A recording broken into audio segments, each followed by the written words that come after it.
পুজো দিয়ে বাবা কঙ্কেশ্বর শিবের আশীর্বাদ নিলেন আরামবাগ এবং পুরসুরার বিধায়কদ্বয়।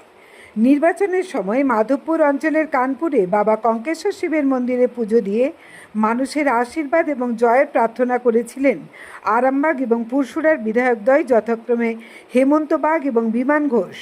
আর জনগণের বিপুল ভোট এবং আশীর্বাদে জয়ী হয়ে বিধায়ক হিসেবে মানুষের সেবায় তারা নিজেদের নিয়োজিত করার সুযোগ পাওয়ায় পুনরায় সেই পবিত্র মন্দিরে গিয়ে পুজো দিলেন এবং আশীর্বাদ নিতে গেলেন। তারা জানান, মহাদেবের কাছে তারা প্রার্থনা করেছেন আরামবাগ এবং পুরসুরার প্রতিটি মানুষের যেন সুস্থ, স্বাভাবিক এবং শান্তিপূর্ণ জীবনযাপন করতে পারেন। এলাকাবাসীদের পাশে থেকে আরও নিষ্ঠা ও দায়িত্বের সঙ্গে যেন তারা কাজ করার শক্তি পান। কঙ্কেশ্বর শিবের কাছে পদ্মের অঞ্জলি দিয়ে সেই আশীর্বাদী প্রার্থনা করলেন বিধায়কদ্বয়।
জ্যোতিষ জগতে অদ্বিতীয় ডক্টর অঞ্জন শাস্ত্রী, আপনার উজ্জ্বল ভবিষ্যতের একমাত্র দিশারি। Call for booking 7477886099 or log in www.anjanshastri.com। Download করুন আমাদের exclusive mobile app astro Anjan.